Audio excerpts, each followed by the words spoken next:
Assalamu alaikum class. Today our topic from the chapter number 6, that is major sources of energy. Sources energy के major sources हमारे पास कौन कौन से हैं? उसमें दो तरह के सोर्सेज होते हैं. एक जो सोर्सेज हैं वो non renewable sources of energy हैं और दूसरे सोर्सेज हैं renewable sources of energy. Non renewable का मतलब होता है कि ऐसे सोर्सेज जिनको हम एक दफ़ा अगर यूज़ में ले आए तो दोबारा से हम उनको जनरेट करके हम उनसे जो है वो एनर्जी नहीं हासिल कर सकते. जैसे मैं आपको एक फॉर्म ऑफ एनर्जी की एग्जांपल देती हूँ. मैंने आपसे कहा कि मूविंग एयर हवा है, उसको आप यूज़ कर रहे हैं विंड माइल्स यूज़ उसको चलाने में. क्या आप एक दफ़ा जो हवा जो है वो विंड माइल को चला रही है, दूसरी दफ़ा नहीं चला सकती उसको? ऑब्वियसली चला सकती है. कि वो कौन सा हमने उसको मतलब इस फॉर्म में ले आए हैं कि वो ख़त्म हो जाएगी हवा. तो ऐसा सोर्स है हवा, मतलब विंड एक ऐसा सोर्स है जो कि ख़त्म नहीं हो रहा, उसका सोर्स हमारे पास कंटिन्यूसली हमारे पास है. अच्छा, दूसरा हम कह सकते हैं कि वाटर, पानी. वाटर से हम हाइड्रो एनर्जी जो है उससे हम इलेक्ट्रिसिटी प्रोड्यूस कर रहे हैं. वाटर को एक दफ़ा हम इस्तेमाल कर लेते हैं टरबाइन चलाने में, क्या हम दोबारा उस वाटर को यूज़ नहीं कर सकते? कर सकते हैं, क्यों नहीं कर सकते? तो ये हमारे पास हैं रीन्यूएबल सोर्सेज ऑफ एनर्जी. अब non renewable sources of energy में कौन सी चीज़ें आ जाती हैं? फॉर एग्जाम्पल इसका सोर्स इतना कम हो जाएगा कि हमें जनरेट ही नहीं हो पाएगी, क्योंकि नेचुरली प्रोड्यूस हो रही है तो ये जनरेट ही नहीं हो पाएगी. इट मीन्स कि ये हमारे पास इसका क्राइसिस आ जाएगा, ये ख़त्म होने का खतरा है हमारे पास. दूसरा हमारे पास है कोल है, हमारे पास फॉसल फ्यूल्स हैं. ये सारे सोर्सेज जो हैं ये non renewable sources of energy में आते हैं. अब हम इनको बारी बारी एक्सप्लेन करना स्टार्ट करती हूँ. नंबर 1 है हमारे पास non renewable sources of energy. अब रीन्यूएबल सोर्सेज ऑफ एनर्जी में आते हैं हमारे पास कोल है, ऑयल है, हमारे पास गैस है. ठीक है, ये सारे जो हैं ये हम यूज़ कर रहे हैं घरों में टू जनरेट इलेक्ट्रिसिटी. अच्छा, अब ये जो तीनों चीज़ें हैं ये बनी हैं जी हाइड्रोकार्बन से. किससे बनी है? हाइड्रोकार्बन से. अब हाइड्रो में हमारे पास है हाइड्रोजन और कार्बन का सोर्स है. अब यहाँ पे हाइड्रोकार्बन और द derivatives of ये coal, oil and gases are the derivatives of hydrocarbon that are produced by hydrogen and carbon. अब जब हम हाइड्रोकार्बन को बर्न करते हैं in the presence of oxygen. अच्छा, पहले हम ये देखते हैं कि जब हम कार्बन को बर्न करते हैं तो क्या चीज़ प्रोड्यूस हो रही होती है. So carbon plus oxygen. Carbon से ऑक्सीजन जब हम रिएक्ट करवा रहे होते हैं तो हमारे पास गैस बनती है कार्बन डाइऑक्साइड. कार्बन डाइऑक्साइड के साथ जब हम ये इसको कर रहे होते हैं तो यहाँ पे बर्निंग प्रोसेस हो रहा होता है. इसका मतलब है कि हमें प्लस में क्या मिल रहा होता है? Heat energy. हीट एनर्जी मिल रही होती है और हीट एनर्जी के साथ कुछ भी नहीं. So carbon plus oxygen after reaction carbon dioxide plus heat energy.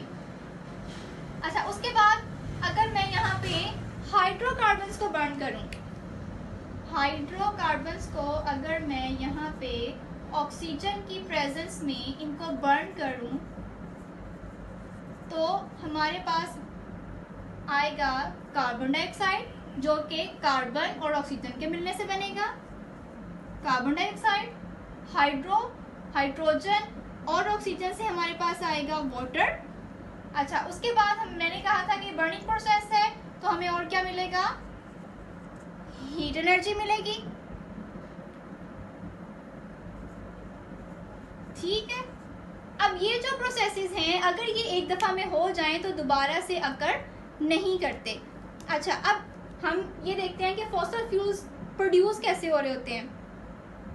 Fossil fuels जो हैं वो जैसे हमारे पास डेड प्लांट्स हैं या हमारे पास जो डेड एनिमल्स हैं तो ये फॉर्मेशन हो रही होती है, फॉसिल फ्यूल्स बन रहे होते हैं वहाँ पे जब हम डेड एनिमल्स और प्लांट्स को ज़मीन के नीचे ये होते हैं तो they are known as non renewable sources. So we are using fossil fuels at a very fast rate. Their use is increasing day by day to meet our energy needs. If we continue to use them at present rate, they will be soon be exhausted. जैसे मैंने आपको पहले बताया कि ये non renewable sources हैं, अगर हम इनको इसी तरह से यूज़ करते रहेंगे जिस रेट से हम प्रेजेंटली यूज़ कर रहे हैं, तो ये एक दफ़ा टाइम आएगा कि ये इनकी जो हमें क्राइसिस होना शुरू हो जाएगा. तो इसके क्राइसिस से ओवरकम करने के लिए हमें कोई और सोर्सेज अपनाने चाहिए या इसको हमें वाइडली यूज़ करना चाहिए, इतना वाइजली यूज़ करना चाहिए. हम थोड़ा एहतियात से इस्तेमाल कर सकते हैं इसको.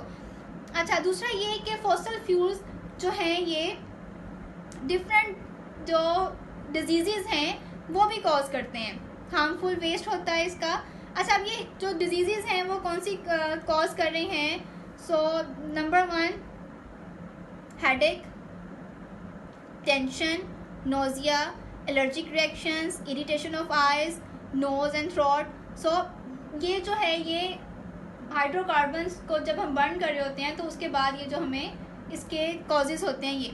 अच्छा, इसके कुछ सीरियस कॉजेज़ भी हैं जैसे कि asthma, lungs cancer, heart diseases, even damage to brain, nerves and other organs of the body.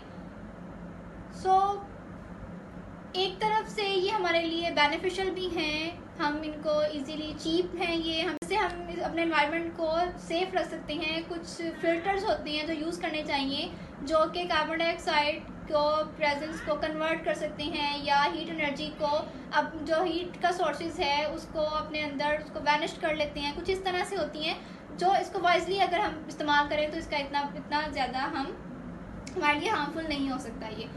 सो उसके बाद सेकंड सोर्स है हमारे पास नॉन रिन्यूएबल सोर्सेज जो कि है न्यूक्लियर फ्यूल. न्यूक्लियर फ्यूल भी अगर एक दफ़ा अगर हम उसको यूज़ कर लें तो दोबारा से हम उसको यूज़ में नहीं ला सकते. तो पहला हमारे पास था फॉसिल फ्यूल्स. नॉन रिन्यूएबल का पहला सोर्स क्या था हमारे पास? फॉसिल फ्यूल्स था.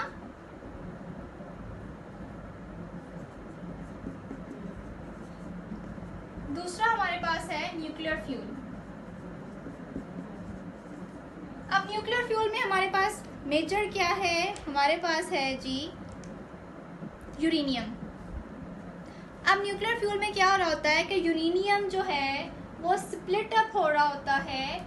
यूरेनियम स्प्लिट अप हो रहा होता है इनटू 2 स्मॉलर न्यूक्लाइस. अब वो कौन कौन से हैं? वो हैं बेरियम एंड क्रिप्टॉन. ये यूरेनियम है हमारे पास. अब कैसे हो रहा होता है? अगर एक स्लो मूविंग जो हमारे पास न्यूट्रॉन है वो जब स्ट्राइक करता है आके यूरेनियम के साथ क्रिप्टॉन में डिवाइड हो जाता है. ये एलिमेंट्स हैं जिन पर डिवाइड हो रहा है और उनके न्यूक्लियर जो हैं वो एटॉमिक नंबर जो है वो कम होते हैं. अच्छा, अब जब ये इसके साथ स्ट्राइक करके बेरियम और क्रिप्टॉन बना रहा है, अब बेरियम और क्रिप्टॉन के साथ साथ हमारे पास जो लार्ज अमाउंट ऑफ एनर्जी मिल रही होती है, लार्ज अमाउंट ऑफ एनर्जी, और साथ में हीट प्रोड्यूस हो रही होती है. अब हीट जो प्रोड्यूस हो रही होती है ये यूज़ की जाती है स्टीम, बॉयलर में स्टीम बनाने के लिए.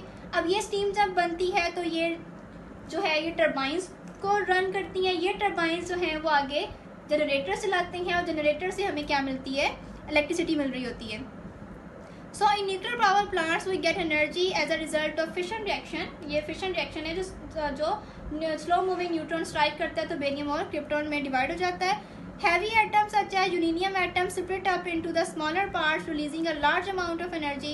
Nuclear power plants give out a lot of nuclear radiations and vast amount of energy. Radiations भी मिल रही होती हैं क्योंकि as you know it's a nuclear reaction.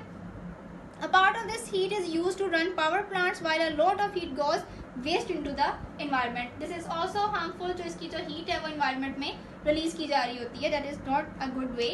So this is the non-renewable sources of energy. So this is very important question. So this is all.